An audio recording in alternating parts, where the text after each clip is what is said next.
It's time for another edition of ECTEL Bytes, a production of the Eastern Caribbean Telecommunications Authority. I'm your host, Coretta Cooks-Charles, ECTEL's Communications and Media Relations Manager.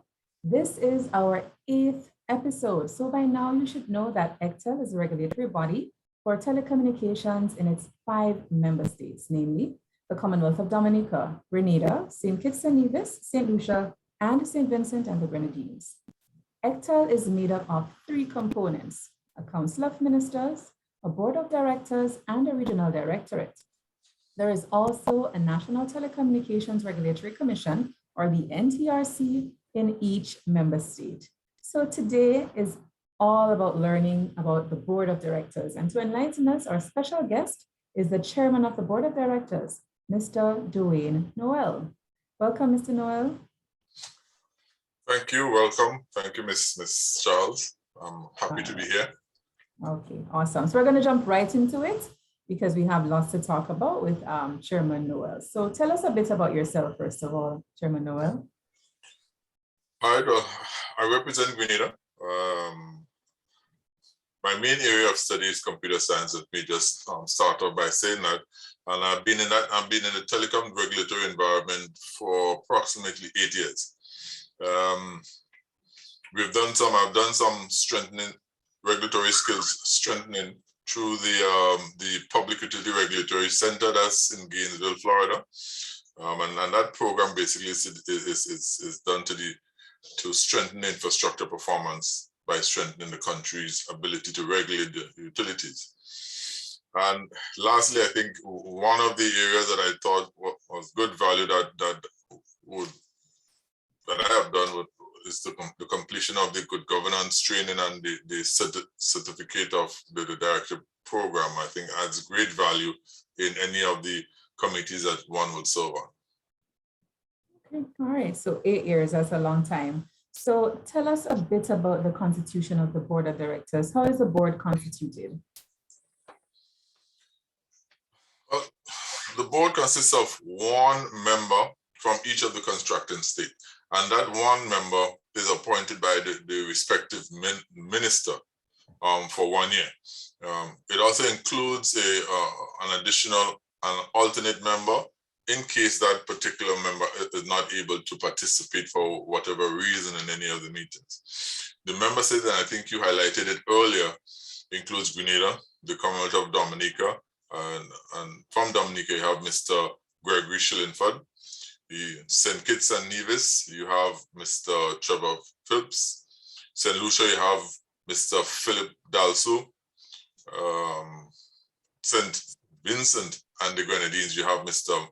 Mark Richardson. The managing director is an ex officio member of the board, and at this point in time, we have Miss Hector Fontenelle, who is the MD acting. Okay, thanks for that breakdown, Chairman Noel. In terms of the responsibilities of the board, would you like to tell us a bit about that? The treaty speaks to a long list of responsibilities. The treaty that was signed back on I think it was the 4th of May, 2020, yeah, some time ago, and it covers almost, I think it's from A to G or A to F, but primarily we look at the effective the implementation to ensure that the implementation of the treaty and the policies are in accordance with the directives from Council. And as you indicated, the line or the structure is the Council of Ministers, then you have us as the Board of Directors, and then you have the Directorate. So we ensure that the issues within the treaty are implemented effectively and develop policies to ensure the smooth running of ECTEL. There are some of the critical issues that I may want to highlight. For example, we also, within the treaty, it speaks to establishing the procedure for the operations of the ECTEL funds.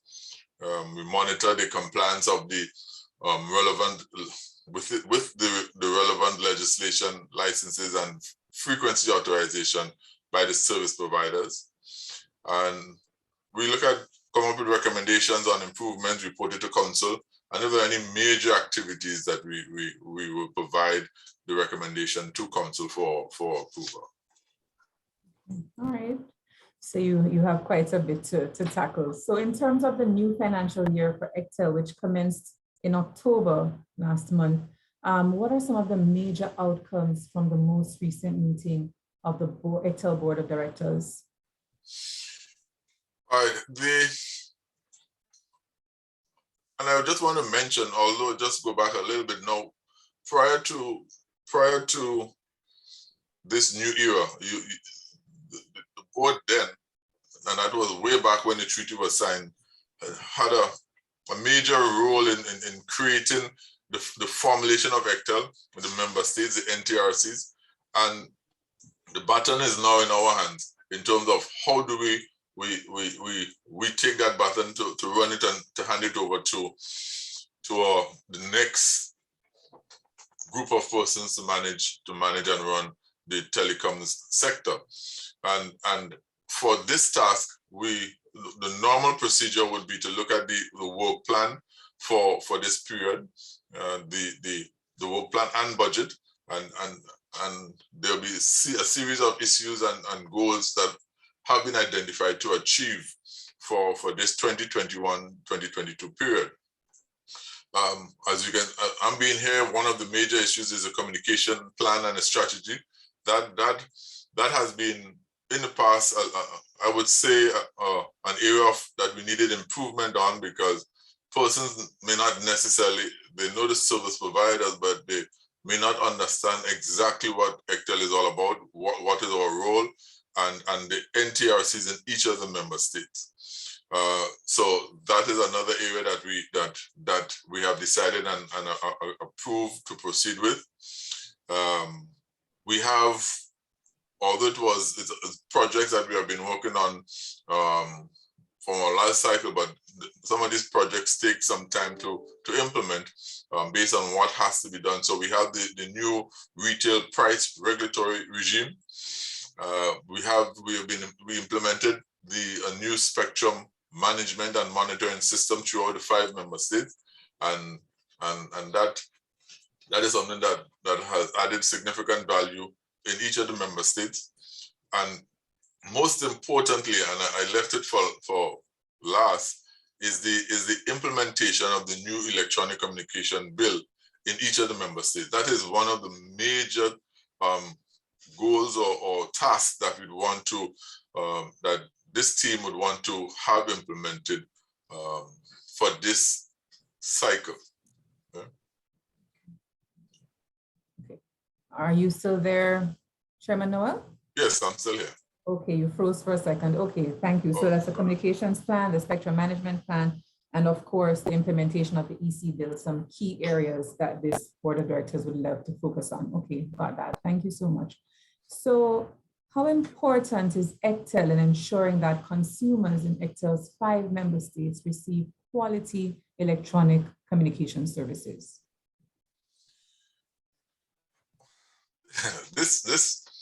This pandemic has emphasized the need for quality electronic communication services.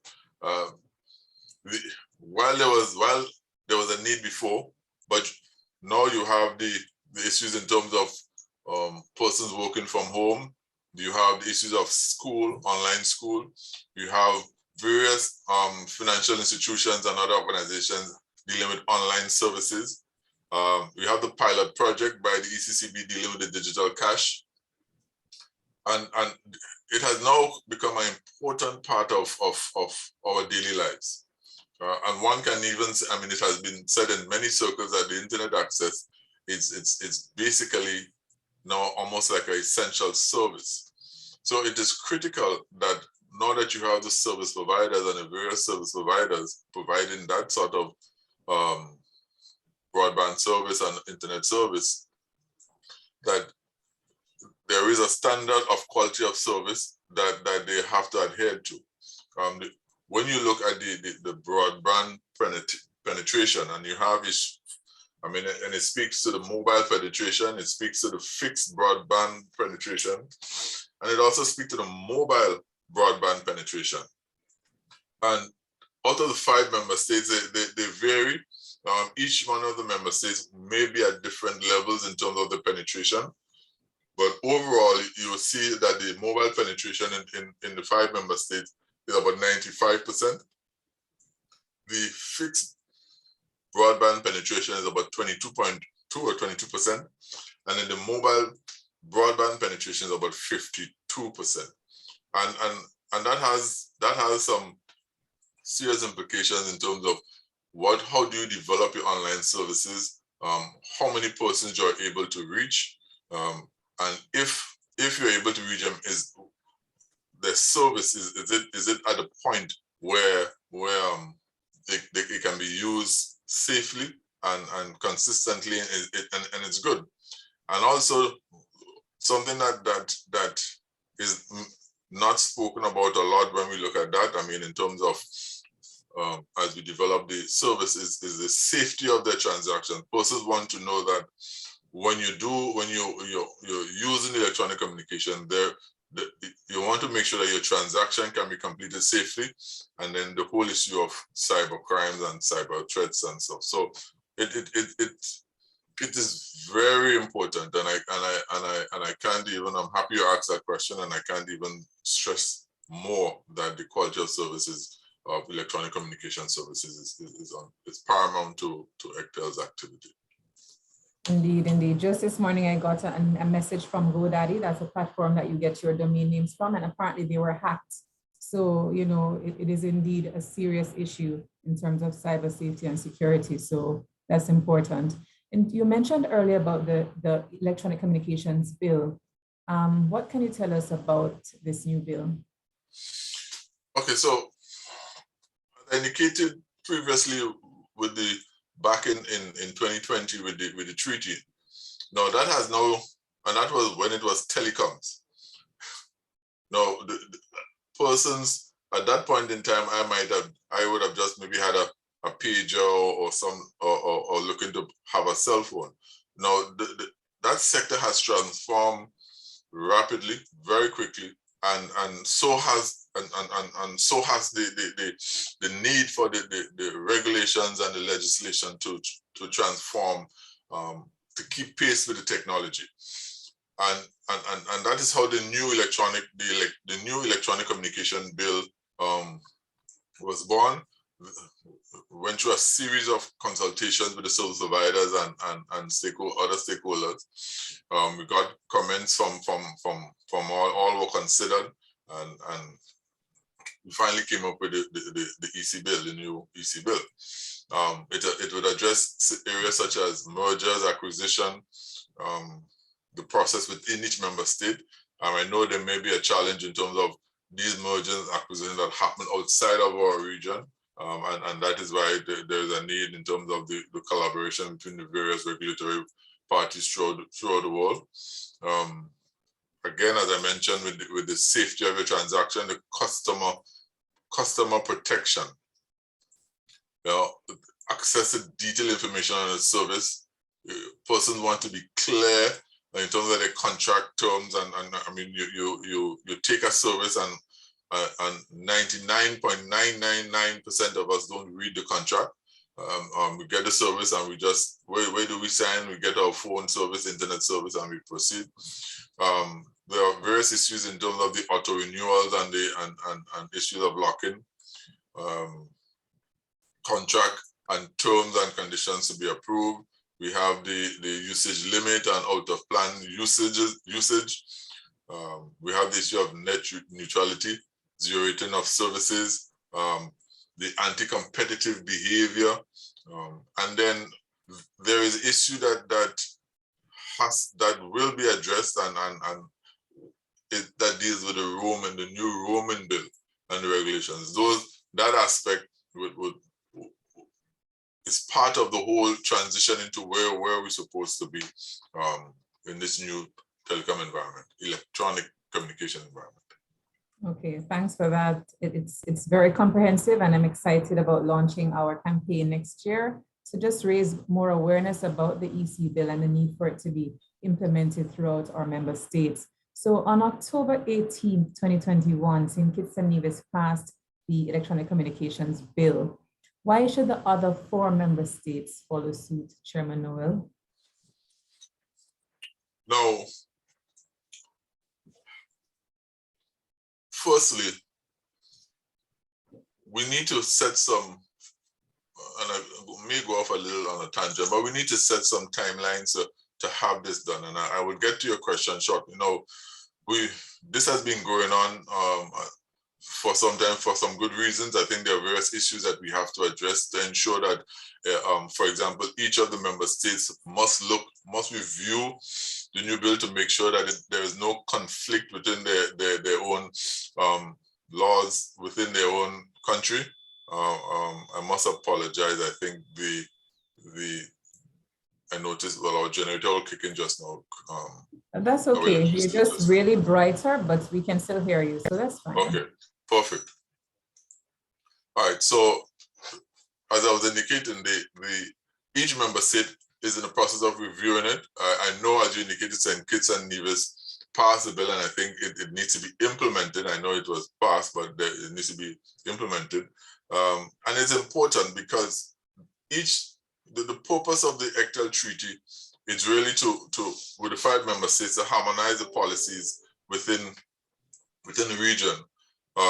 So you want to ensure that each particular member state, the population would be relatively small. So you have the larger member states so that service providers can plan better. You don't want, for example, a service provider that is operating in St. Vincent under a particular rule and regulation and laws have to come to Grenada, and then they have to do another transition in terms of different laws. So basically it's to harmonize it right now from our level, and I think from discussion and directive from council, we have given ourselves up to the first quarter of 2022 to make significant effort to have it passed in all 5 and all 5 member states.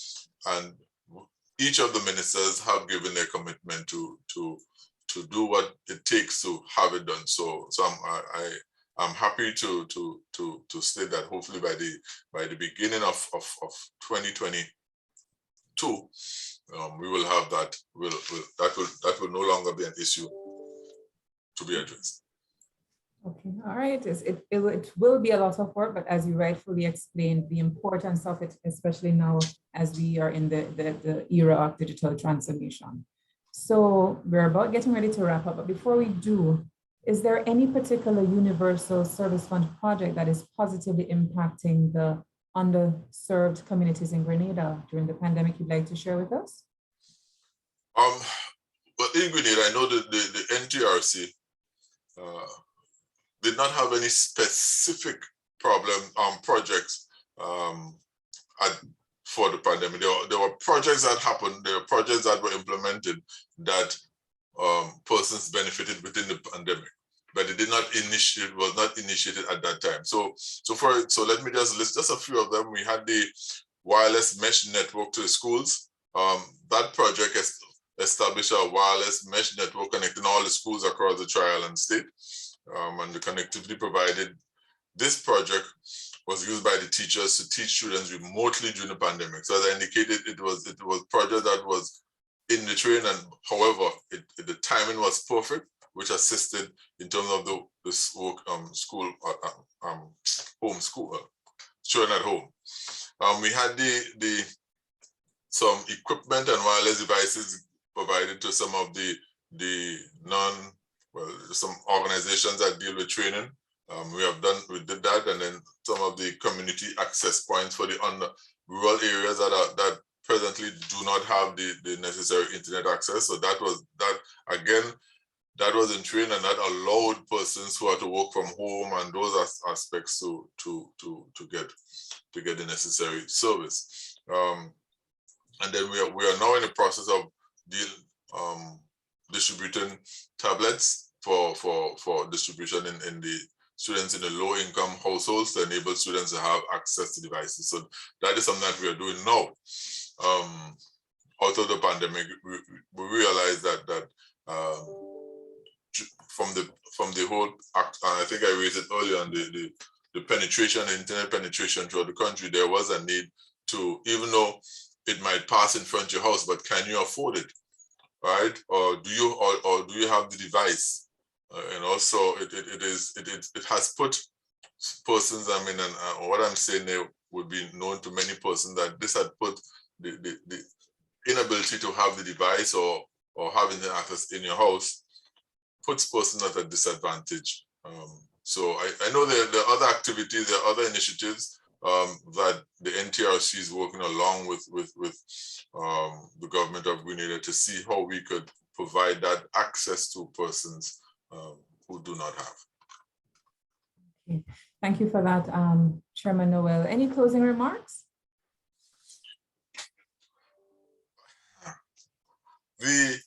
First of all, I'm happy to be part of the ECTEL body, and I want to commend you for this program. I saw the previous one that you did with the minister, and again, it was excellent. So I want to commend you on the work that you have done so far. The ECTEL body, the directorate, has been doing an excellent job. The various projects and where they are now, we have the persons involved or have been pushing, and I'm quite happy to be part of this entity that is making a significant change in the telecommunication and the electronic communication sector. So it's basically, that is it, and I'd want to wish everyone to stay safe during this period as we navigate ourselves through this pandemic period. Thank you so very much, Chairman Noel. I do know you're busy. You had a meeting just a half an hour before, but you made the time to speak with us, and we look forward to having you on the show in the future. Thank you so very much. Thank you again.